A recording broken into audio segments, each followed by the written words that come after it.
guys like Paige and Omega out there kind of controlling the match a little bit, making it a tag match. Yeah, I have no Coach complaints. Meltzer would agree because according to Meltzer, Omega's a genius at putting a match together. Oh, is he now? I did not know that. I didn't hear that.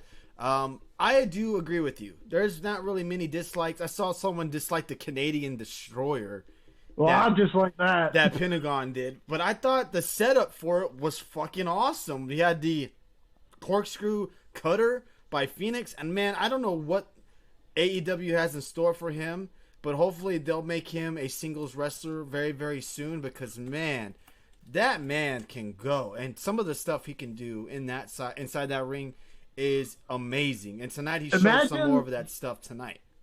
imagine the tricks Phoenix can probably do on a trampoline. Oh yeah, yeah. Imagine that. Now, Hangman and Omega pick up the win. We see the Young Bucks come down to the ring after the match, and Hogging Kenny, but not Paige. yeah, well, Paige is not feeling that. He feels like he's trying to pull Omega away from the Young Bucks because he wants to separate from them. They're a team. He doesn't want to be a tandem. He wants to be a team.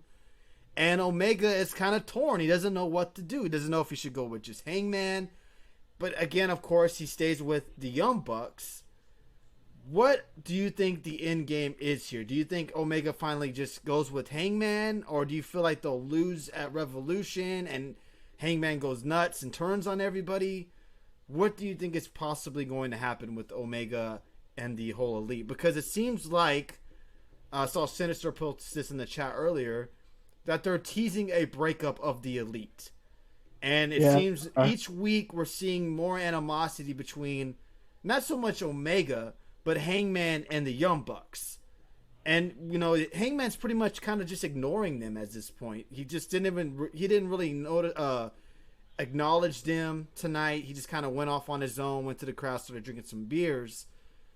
What do you think they're going to end up doing with this storyline here? I think they might do it slower or even faster, who knows.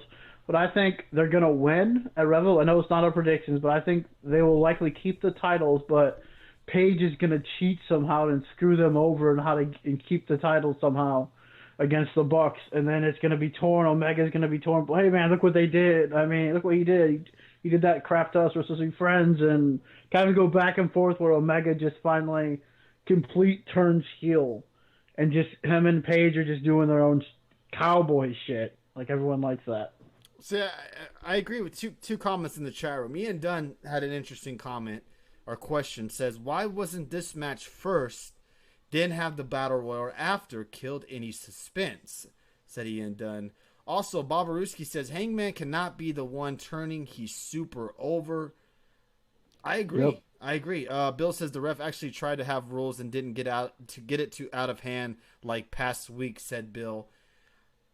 Good comments in the chat. I agree with all of them. I love Kenny and great value. Oh, thank you for. Oh, got it. Great value. Stone Cold going to screw Kenny. Thank you for those bits, Ganicus. Really do appreciate that, my friend. I agree with Bob Ruski in the chat room saying Hangman is super over. I mean, you got fans who are buying beers to give to him. And, we all know, we've been to a wrestling event or a sporting event. Beers aren't cheap. So they're buying beers in I think the beer is cheaper there than it is a baseball game. You fucking crazy, Dave. Beer is beer. They're going to charge you up the yin-yang regardless if you're at a minor league game or a wrestling event. Beer is beer. Now, he's over. Fans are buying him beers in hopes that he comes up to them and grabs it and drinks it. I mean, he is one of the most over guys in AEW. Bring back some Steel Reserve. Oh, you probably people don't know what that is, do you? Do you feel like maybe the Young Bucks should be the ones to turn? Maybe go a route to where Hangman and Omega win. Finally, maybe Hangman kind of says, all right, we're over this. And maybe they go for the handshake to end them after the match. And maybe the Young Bucks do the old super kick to the face on both of them. And they turn on them. Because I don't see how you can turn Omega and Hangman Page heel when they're so over as a tag team together. You want to make Page the number one babyface in AEW? have Omega and the Bucks turn on Paige and just beat the shit out of him. That would make Paige Okay. the number one face in AEW. No, thank you for the bit stuff. Go ahead, keep going. Yeah, that's it. Oh,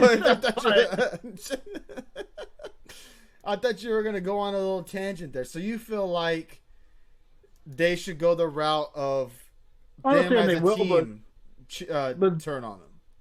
Yeah, but I'm not saying they'll do that. But if they want to make Paige the number one babyface of AEW, not really a babyface per se, but just who he is, type like a Stone Cold type thing people compare him to. But yeah, just have those three just be the heels. I don't know if they would ever boo the Bucks and Omega, but they have booed the Bucks when they took Paige's beer away.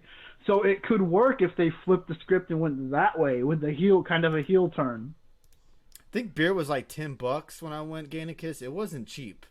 I didn't get a beer there. I think this soda there was like $8. I mean, shit. I paid like 15 for a beer at a freaking minor league game. God damn, that's just raping you there, Dave. Excuse my language, but What that's about the definitely what NFL? they're doing. Thank you, Chris Mack. Appreciate those Okay, bits, my Tony. friend. What about how much? You've been to a couple NFL games. How much you pay for a beer there? Well, it was at Dallas Stadium, so you can only imagine. It was probably about the same price. Yeah. It was about the same price. I cannot deny that. But overall, great tag team match tonight. Back-to-back weeks where we saw tag team wrestling at its finest. And I always say this, and I tweeted it during NXT. I didn't tweet it tonight, but I should have. Tag team matches like that make you realize how beautiful tag team wrestling really is. And us as guys who watch the WWE and are subjected to some shitty tag matches, when you see tag matches like this, it's a breath of fresh air, and it makes you realize that tag team wrestling can be so awesome when you have some pretty damn good matches and guys that can go together very well. And I hope they continue, because AEW, and we got to be fair here, they put out some pretty shitty matches as well. Butcher and the Blade and all them. So it feels like they're on the right track, maybe? You just said shitty matches with the Butcher and Blade, but yet you said you were looking forward to the Butcher and Blade versus the Best Friends next week. I know. Well, I guess to see how they're booked. Because the Butcher and the Blade have been booked like shit, right? Am I right on that? Look who's on the team.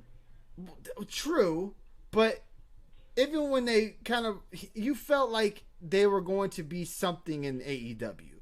I know they're not they're not star wrestlers. They're not who we thought they were?